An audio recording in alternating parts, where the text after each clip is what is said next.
Hello guys, welcome to new video of my channel information point. तो इस बार के independence day पे आपने एक नाम बहुत ज़्यादा सुना होगा, पिंगली वेंकैया। और आप लोगों में से काफ़ी लोगों को पता होगा कि पिंगली वेंकैया कौन है और इन्होंने हमारे देश के लिए क्या किया था। तो आज हम पिंगली वेंकैया जी पे बात करेंगे, तो उनके बारे में विस्तार से जानने के लिए वीडियो में एंड तक बने रहिएगा। पिंगली वेंकैया वो शख्स है जिनको लोग designer of national flag of India मानते हैं। पिंगली वेंकैया जी का जन्म 2 अगस्त 1876 को भटला पेनुमरू नियर मछलीपट्टनम, जो कि मद्रास प्रेसिडेंसी का पार्ट था और अब आंध्र प्रदेश में स्थित है, वहाँ हुआ था। काफ़ी लोगों का ये भी मानना है कि उनका जन्म 1876 में नहीं बल्कि 1878 में हुआ था। उनका जन्म एक तेलुगु ब्राह्मण फैमिली में हुआ था। कहा जाता है कि उनको जियोलॉजी, एग्रीकल्चर, एजुकेशन और लैंग्वेजेस में काफ़ी इंटरेस्ट था और तो और उनको जापानीज़ लैंग्वेज भी बहुत अच्छे से आती थी। उनका देश के तिरंगे के प्रति प्यार का अंदाज़ा हम इस बात से भी लगा सकते हैं कि उन्होंने 1916 में एक बुक पब्लिश की थी जिसमें 30 डिज़ाइंस थी इंडियन नेशनल फ्लैग की, जिसमें से वो चाहते थे कि कोई एक इंडियन फ्लैग के रूप में स्वीकार हो। उनकी ये इच्छा साल 1921 में गांधी जी से मिलकर पूरी हुई। पिंगली शुरू से ही गांधी जी के समर्थक रहे थे। उनकी पहली बार गांधी जी से भेंट 1899 से 1902 के बीच में साउथ अफ्रीका में हुई थी, जब साउथ अफ्रीका में सेकेंड बॉयर वॉर चल रही थी and Pingali Venkaiya ji was posted there as a part of British Indian army. तो 1921 में जब पिंगली वेंकैया जी वापस गांधी जी से मिले तो उन्होंने उनको एक फ्लैग की डिज़ाइन दिखाई जिसमें एक रेड और एक ग्रीन बैंड थी विच शोड हिंदूज एंड मुस्लिम्स, और एक चरखा था जो कि देश की प्रोग्रेस को रिप्रेजेंट करता था। गांधी जी के एडवाइस के अनुसार उन्होंने ग्रीन और रेड बैंड के साथ वाइट बैंड बना दी to represent peace and other communities of India.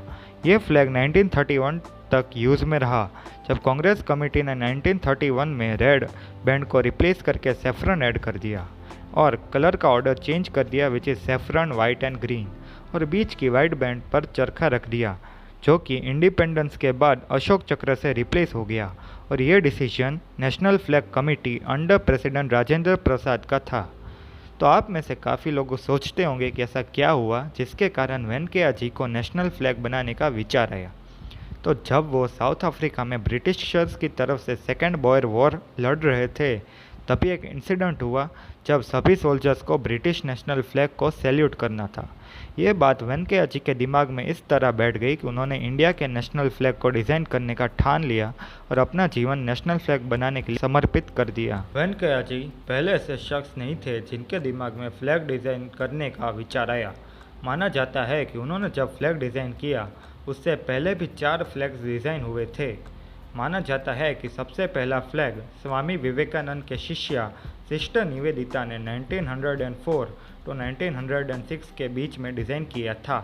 दूसरा फ्लैग अगस्त 7, 1906 को कोलकाता में लहराया गया था, जिसमें रेड, येलो और ग्रीन कलर की 3 बैंड्स थी। तीसरा फ्लैग 1907 में भिखाजी कामा ने लहराया था। ये फ्लैग दूसरे वाले फ्लैग से काफ़ी सिमिलर था। फोर्थ फ्लैग 1917 में होम रूल मूवमेंट के दौरान एनी बेसेंट और लोकमान्य तिलक के द्वारा सामने आया था। इस फ्लैग में 5 रेड और 4 ग्रीन बैंड्स के साथ 7 स्टार्स थे जो सप्तऋषि को रिप्रेजेंट करते थे। फिर 1921 में वेंकैया जी के द्वारा फ्लैग डिज़ाइन हुआ, जिसको 1931 में कांग्रेस वर्किंग कमेटी ने डिज़ाइन चेंज करके नेशनल फ्लैग के रूप में स्वीकार किया। इंडिपेंडेंस के बाद चरखे के स्थान पे अशोक चक्र को नेशनल फ्लैग पे लाया गया और उसके बाद नेशनल फ्लैग का डिज़ाइन चेंज नहीं हुआ। तो अगर हम देखें तो वेंकैया जी के द्वारा डिज़ाइन किया हुआ फ्लैग और आज के फ्लैग में सिर्फ सेफ्रन बैंड, कलर सीक्वेंस और चरखे के जगह पे चक्र के अलावा ज़्यादा कुछ डिफरेंस नहीं है। अभी हम बात करेंगे कि उन्होंने अपनी ज़िंदगी के आखिरी साल कैसे बिताए। आपको शायद जान के हैरानी होगी कि उन्होंने अपने आखिरी कुछ साल बहुत ज़्यादा गरीबी में बिताए थे। देश के लिए इतना करने के बाद भी, नेशनल फ्लैग के लिए अपना जीवन समर्पित करने के बावजूद भी उनको ना तो सम्मान प्राप्त हुआ और ना ही कुछ धन प्राप्त हुआ।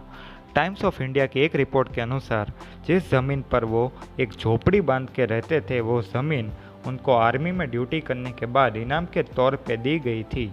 यहाँ तक कि उनके पास इतने भी पैसे नहीं थे कि वो अपने छोटे बेटे का इलाज भी करवा सके। लेकिन इतनी गरीबी में जीने के बाद भी उनका देश के प्रति प्यार कभी कम नहीं हुआ और उनकी आखिरी ख्वाहिश थी कि उनको तिरंगे में बांध कर अंतिम विधि के लिए ले जाए और अंतिम विधि समाप्त होने तक तिरंगे को पेड़ से बांधा जाए। वेंकैया जी का निधन 4 जुलाई 1963 में हुआ और जैसा उन्होंने कहा था ठीक वैसे ही उनकी अंतिम विधि की गई। इतना करने के बाद भी उनको ज़्यादा पहचान नहीं मिली है, लेकिन काफ़ी प्रयास हुए जिससे लोगों को वेंकैया जी के बारे में पता चले। जैसे एन.टी. रमा राव ने आंध्र प्रदेश के चीफ मिनिस्टर रहते हुए वेंकैया जी की मूर्ति स्थापित की थी। वहीं वाई.एस. जगन मोहन रेड्डी ने वेंकैया जी के बेटी के घर जाके उन्हें 75 लाख रुपीस दिए थे। 2009 में एक स्टैम्प भी इश्यू हुआ था वेंकैया जी के नाम पे।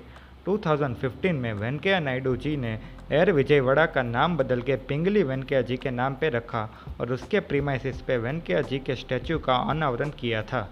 अभी हाल ही में 2 अगस्त 2022 को इंडिया के होम मिनिस्टर अमित शाह जी ने वेंकैया जी की याद में एक पोस्टल स्टैम्प भी रिलीज़ किया था।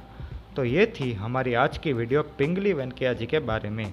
अगर आपको वीडियो में कुछ नया जानने को मिला हो तो वीडियो को लाइक करना, शेयर करना और चैनल को सब्सक्राइब करके बेल आइकन प्रेस कर देना।